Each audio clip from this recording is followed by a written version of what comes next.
Hey y'all, this is Gabby and I'm Ember, and we are the TBR Crew. Today we will be reviewing Locked Down.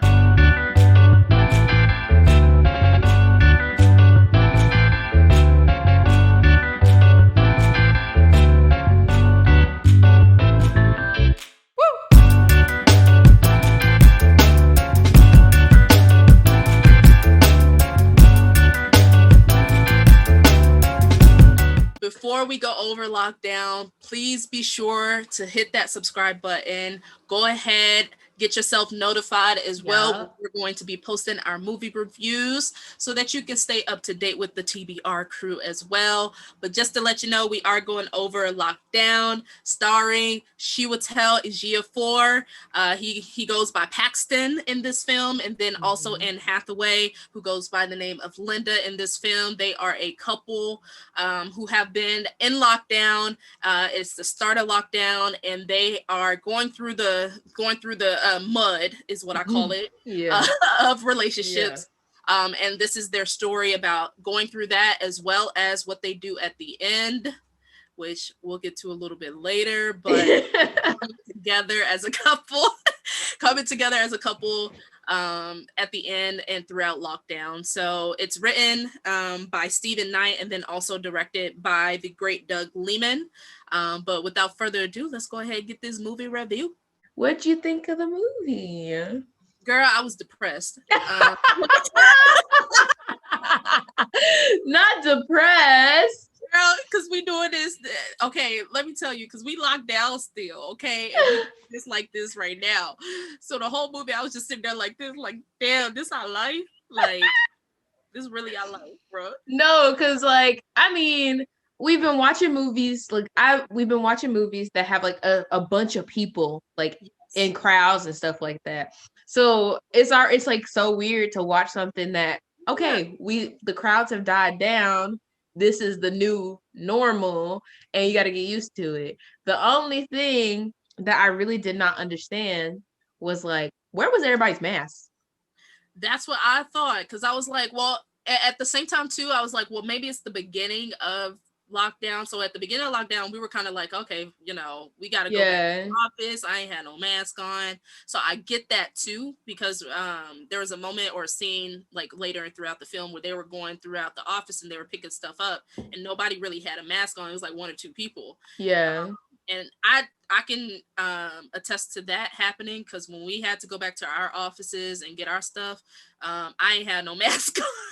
At that time, we ain't really know to wear a mask. So that's the only thing I will say. But I was thinking the same thing the whole time. I was like, where they mask at? Why they ain't got no mask? Yeah, I'm like, because I think to me, like when I think back to the beginning of COVID in March, like in the very beginning of March, we didn't have on masks and stuff like that.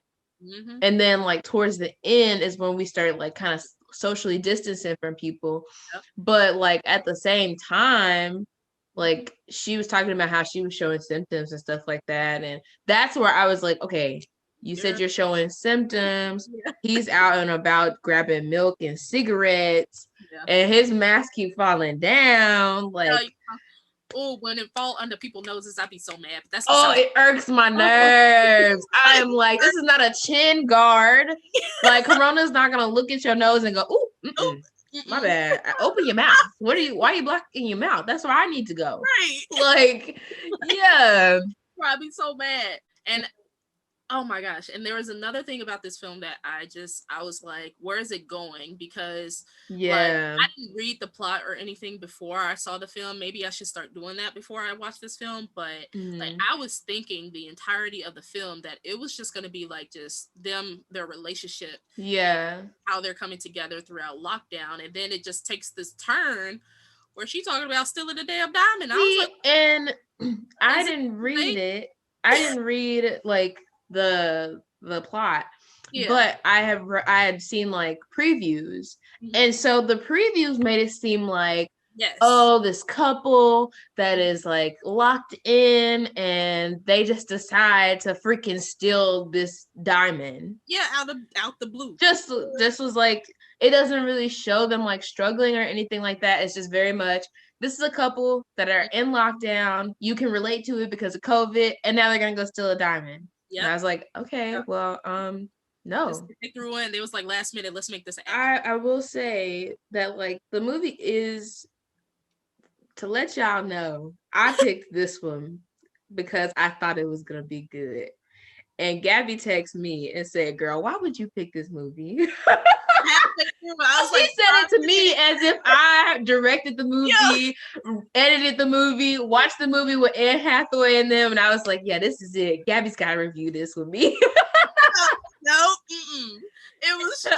I'm not gonna say it was trash, but it was just like, I just didn't know the direction of the film. Like, yeah, like, I'm sitting up here like, yo, it's a whole movie about like how it feels to be in lockdown. You're having Zoom meetings with people. I'm wearing pajama pants. Fire half your staff. Like, you know, you have it. Yeah. Oh my God, that was wild. And it just went left. I was like, damn, I ain't the way she fired everybody. I was like, I felt bad. I felt bad too. But then, like, when her boss was like, "Well, did you read my stuff?" I'm like, "Girl, don't nobody care about that." Speaking of which, that was Ben Stiller. Yes, it was. Ben Stiller. I love Ben Stiller. He is fabulous. He's so funny. Is like one of the best movies ever. But yeah, that whole scene, and that's what I was expecting, like the comedic relief. Yeah. Like romantic drama, like that kind of. I thought it was going in that route, so I was very confused when we got to the end. But yeah, that part right there was funny as hell. He was talking about, did you read about the nest? And she's like, we're not, this is an analogy. We're not throwing, like, they're not leaving the nest on their own. They're being thrown out of the nest. He's like, what nest are you talking about? She's like, the nest you said. Yeah. In the background putting up the posters. Yo, that was so funny. I'm just like, how you didn't see it? It's like if somebody was putting up something behind me right now, I'd be like, girl, he had duct tape too, so it wasn't what is that? What's that Nicki Minaj me big boobs? Ooh. Did y'all see my boobs? Oh my God. It was, I don't know exactly where it was going, but there are two brilliant actors. Yeah. You can't attest to like their skill. Like their skill is out of this world. Like some of the monologues were really good. They were really good. The monologue she gives about her smoking again, like that was really good. Absolutely. But I feel like as an actor right now, it's just a good opportunity to do things that like you wouldn't do and like make a little money doing it. Like Mary Washington. She did Prom. And I was like, that's something that I don't think she would have did if she wasn't like, if we weren't in lockdown. Right. Yeah. So I feel like there's a lot of actors just going for things that they wouldn't do. And they're like, you know, let me just play around and have a little fun. Like, this is my usual type. So let me go outside of that type and play something different. Right. And so in a sense, I appreciate that. However, this movie was super slow. It was very slow. And I didn't know it was about 2 hours long. And it is like, if you think about it, before COVID, our attention spans were changing already with film. Speak on it. No, but like our attention spans were changing. Like 5 minutes now. I told you. Yeah, because it's like, I mean, movies originally started out, they were just short films, and like that was movies, and then you have flash forward to freaking Avengers Endgame that was like forever. But people were adjusting to it. They're like, okay, this is the new norm. We're gonna be sitting here for hours and watching stuff. And also it was at a movie theater. I don't think people recognize how pure, and this is just me being you know how I feel about movie theaters. I will go to a movie by myself and just sit there, eat my big ass thing of popcorn with a big ass thing of icy. jalapenos on top. If you don't put jalapenos on your popcorn, you missing out. That's all I'm See, saying. I go to the movies and I'm like, let me get some. Not how we turn this into what we get at the movies. I know, I right? miss the movie so much. I'm just walking down But I go to movies. I get me some nachos with the jalapenos on the side. I get me a Coca-Cola Freezy, and I usually sneak in some. going there. I was like, what we sneaking in? And I usually sneak in some M&Ms, or I sneak in a chili cheese dog from 7-Eleven. Period. Period. Pooh. Yeah. We can have whole meals in the movie. And we live right next to the movie, so every time I just drive by, I'm like, you be rubbing your hands. I need you. Now her looking. She said, "You envy Yeah. Color purple with it, okay. But yeah, the movie. Yeah, our attention spans have changed, especially being in the house. Like, you either have to have something that's really gonna grab the viewer's attention, or something that's like super quick. It's got to be quick. Mm-hmm. And I feel like the movie was very slow. In a sense, I feel like I appreciated it because not a lot of movies, like the last movie we just saw, One Night in Miami, didn't really elaborate on each character individually, which makes sense. There's a bunch of characters in there. But this one elaborated on why they're in the situation they're in. Why they're in the situation. They go into detail as to why the main characters want and need to steal this diamond. So you have a reason for, like, here's the beginning, like, her job sucks, it's terrible, and he is just like doesn't have a job and he needs money, and they're breaking up. Like, you get this whole character arc. However, you got this whole character arc for an hour and 45. And then the last 10 minutes is just them stealing the diamond. So I was like, what the hell is going on? At one point, thank you. Yeah. But no thank you. Y'all could have got to this like 2 hours ago. I would have been like at the start of the film, like, oh shit, they about to steal a diamond. But I do like the deeper meaning of stealing a diamond is them stealing back their youth. Right. Like their youth and their freedom and stuff like that. But dang, I'm like, we couldn't do like hour of us talking about our relationships and then stealing the diamond and like some crazy stuff happening. Like when he steals the not steals the motorcycle, when he takes his motorcycle. Oh yeah, and driving, he said that he hit the red lights instead of the green lights. Yeah, he hits the red lights as green lights and the green lights as red. Imagine being stuck behind this mofo at a green light. Girl, I'd be mad as hell. In my car. Like, I'm on a joyride right now, and you stopping at a green light? He ain't got no damn bumper. I would have been like, he ain't got no bumper. He ain't got no mask on. I'm glad it took place in London, because if this was Texas or New York, California, honey, he would have had road rage. He would have got rolled the fuck over. And the funny thing is, like, when I was in London, oh my God, I remember the buses would just drive on the sidewalk. You were in the way, the buses was like these big old buses. Just imagine your city bus just being like, oh, she taking too long. Let me go on the sidewalk. Like, I feel like the movie it was just very slow. Very slow. Yeah, and I rated the artistry overall. I rated it a 7.5. And I only say that, and not because of the way that they filmed it, because it's just so, I think that was unique in the way that they filmed it, because it was the placement and the movement of that one scene. And I will always point this out, that one scene when they were in the room and she was talking about how she started back smoking, that whole scene and just the movement of the camera and stuff like that, and the casting and just the way that they talked to each other was perfect. Yeah. But it's just the film was slow. It was very slow. It just didn't get to where it needed to go. So I gave artistry a 7.5 and I gave filmography a 7.5 because of that. Yeah. I mean, I definitely thought that the filmography was like It was decent. I'm gonna give it a 6, only because once we got um into the actual like museum or whatever where they were storing the diamond, there was a lot of parts where the film started getting shaky. Like they switched from like having the camera on a stabilizer, and it was just someone holding it by hand and like shaking the like being normally walking and getting really shaky. And I was like, oh, okay, okay. Hey, what's going on now? Yeah.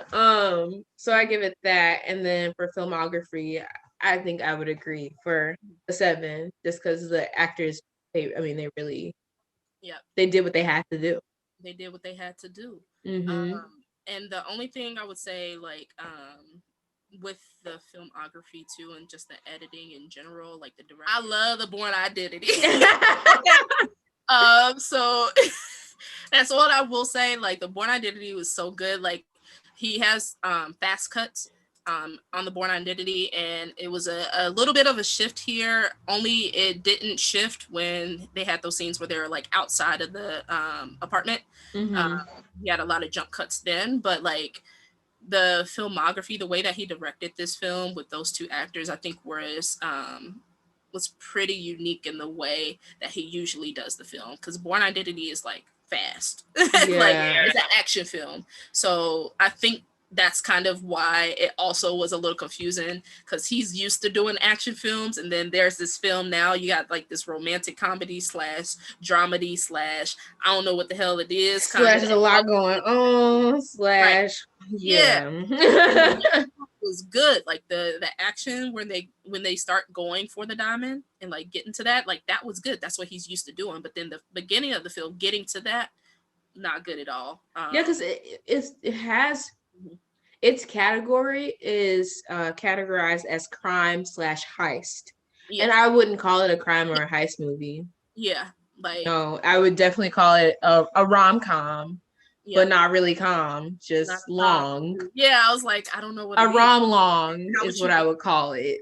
right? A And rom long.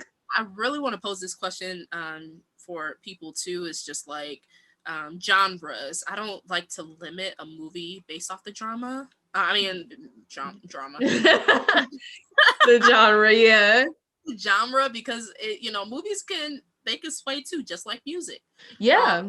That's but why just to piggyback off of that, and with horror, mhm, everyone's like this, like all of, the horror is just one thing, but there's not. yep, Everything breaks off. Like yep, thrillers, people would consider thrillers horror, but they're a part of it. There are some movies that are thriller horror, and there's some movies that are just thrillers. mhm, And then you have like gore, you have kidnap horror, you have home alone horror, you have mhm, like all those different things. yeah, So to put something in one category is just yeah, is not possible. It's not absolutely. possible. But this film right here, It's its own the category. categories didn't go together, if that makes No. sense. Like it just didn't. And I think that's a play mostly on the writing too. Yeah, Uh, writer, definitely. it lacked in the idea of movement. So like those monologues and stuff were great. Like They that were really whole good. those things were great. The actors portrayed those phenomenally. But Hmm. the movement, getting to the part where they're actually going to steal the diamond, getting to the part where they start talking about their feelings, like it dragged. Yeah, because one of my favorite scenes from the movie is when they're in the elevator and they play the elevator game, Yep. not the horror elevator game, Yeah. but they What's play the elevator. some Huh? shit? You remember that horror film Devil? Yes. No, Everybody was so that was like the so first Netflix horror film where we like everybody watched that. I don't know if it was just me, but like everybody was like, "You gotta watch Devil on Netflix." Like that was the first horror film that I was like, yeah, I really enjoyed the elevator game that they played. Once you step in, you have to answer the questions truthfully. And then "Yep, once you step out, if the question wasn't answered, we don't even have to acknowledge it or act like it happened. We just yep, keep going. And I was like, I like this. I like that." And if if we had not known much about the characters Yeah, before that, we we would would have. have known a lot after that elevator. And I feel like what the movie lacks in movement, it makes up for character development. There you go. Mm-hmm. Yeah. Like Because, like, if I could have a perfect movie, yeah, it would be fast, not fast, but like, good pace. I was gonna say medium.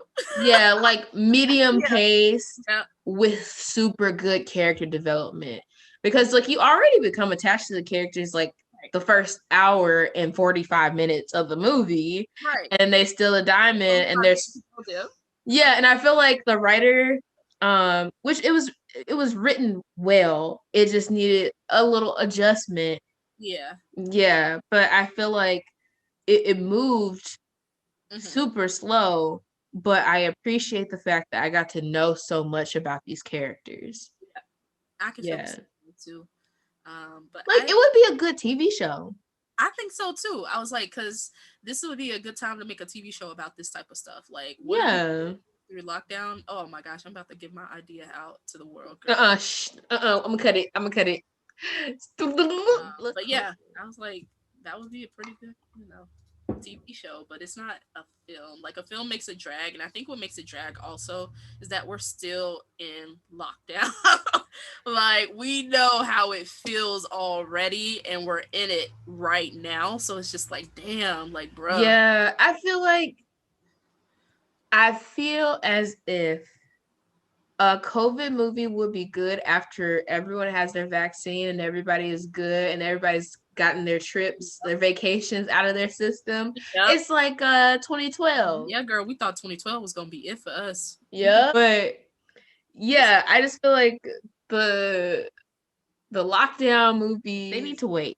You need to give me a minute because I'm a little paranoid. You got to give me a second to get myself together.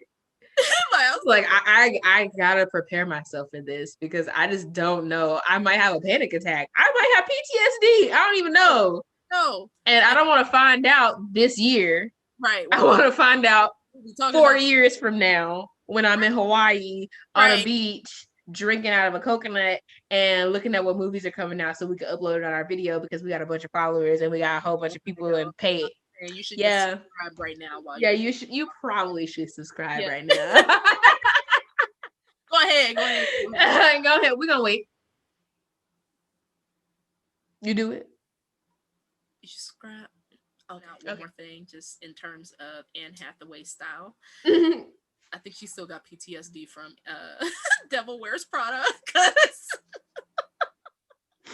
girl was on point with them little tops. Okay, them tops is cute. Yeah, I do think that the costuming and stuff like that was really good. I mean, for what it was, obviously, it's not a period piece or anything like the period. Going into detail. Yeah, like the period is now. But they do a good job at. She is a higher up and a business. She's a CEO, so she dresses nice. She wears like silk when she goes to bed. She has a silk robe. He ain't, so he's wearing like he got holes in his socks, or he got like one picture where he had holes in his socks, and I was like, not you reminiscing on the holes in the socks. I was like, sis, okay, she really in love. Okay. Oh, but I was so confused. There's that scene where he was like, when did you fall out of love? And she was like, you were wild and you were fun, and then I didn't want that, and you were that, and I want that, and then I didn't want that anymore, and you changed into what I did, basically something like that. And she was like, and that's when I fell out of love. And I was like, girl, what? But also, here's my thing, and I will always say this, and y'all can have other opinions about this. Oh God. But money does bring happiness. So yeah. Let's get this diamond. All of a sudden, that whole relationship shifted. It sure did. Relationship, they was all in love and shit. Like, yeah, he was like, I'm leaving. She's like, no, you can't. We on lockdown. We on lockdown again. Yeah, right. So come on, get in this bed. Right. I was like, No, but I really felt him on his birthday, and he was like, "Yeah, it's my birthday." And she's like, I was like, "No, it really doesn't matter though, because people don't remember." But also, y'all been together 10 years and you don't remember. We got a birthday coming up. We got a birthday coming up. You know, we only going through a quarter life crisis. That's it. Yeah. Yeah. Yeah. I don't know. I didn't it the actors are great. The film, I think it just wasn't paced correctly, and then I don't know. It's just Yeah, the writing, not as a film, is not good. Yep. The writing as a film, not good. Yep. The writing as a TV show, possibly good, because then we would get different episodes of us looking into their relationship. Right. And then they robbed this thing, season finale. I guess the other thing too, last thing I do want to point out, the people, the pop-ups of people that were in the film, the other people. So like Ben Stiller was there. Yeah. Was there. Oh. Dule Hill from Psych. Really good people in that movie, which is like really surprising because I didn't think, they just started popping up and I was like, oh, I know them. Yeah, there's like we've been in here for like 2 seconds. We're just gonna pop up in here real quick. Yeah, I was like, okay, that's cool or whatever. Yeah. But I feel it was interesting. I don't feel bad. I feel like good because I didn't really like the last movie and you didn't like this movie. So we're like kind of 1-1 right now. Let's hope the next movie is on point. So Gabby, what movie do we have coming up next? So the next movie we're going to be doing is Little Things. It comes out January 29th on HBO Max. If you have HBO, please steal somebody's HBO. I don't care. Just watch it. Don't steal Gabby's. Don't steal mine. Please don't. But it has 3 Academy Award winners in it, and they are phenomenal. We're talking about Denzel Washington, Jared Leto, and we're also talking about Remy Malik. I think Malik. Remy Malik. Oh my god! Wow. You know him from Bohemian Rhapsody. Yes, he's phenomenal. So that's our next movie, Little Things, comes out January 29th. Denzel Washington, Jared Leto, Remy Malik. I always say Malik. I don't know why, but Remy Malik. And I'm excited for this one. Yeah, I really hope it's good, y'all. I really do. I really hope it's good. If not, we just gonna make y'all a movie. If it's not good, we gonna make you a movie. I'm gonna knock on wood because he never misses. He's never missed. Right now, Remy Malik hasn't missed yet. Is it Remy or is it Rami? Rami, I think it's Rami. Okay. Rami Malik, he hasn't missed yet, and I would even give it to Jared Leto. Like I've heard some things offset of what he does to get into his films, crazy things. I'm not gonna put out there what he does because I know it's a method actor. Yeah, he's a very much a method actor, but he hasn't missed in any of the films that he's been in lately. So yeah, they're the moment. It's gonna be a wild one, y'all. So without further ado, this is the TBR crew. Tune in for next week as we go over Little Things.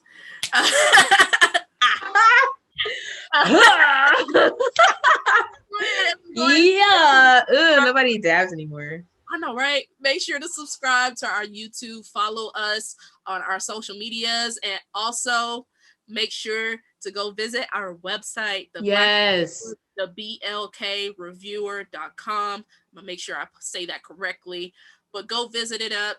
We have our podcast as well. You can catch us on Spotify as well as on the website. We have a podcast. So if you don't want to watch the reviews, don't have time to watch the reviews, go ahead and hit up that podcast as we will be talking about these movies as well. Peace. All right. Bye. Bye. Get into it.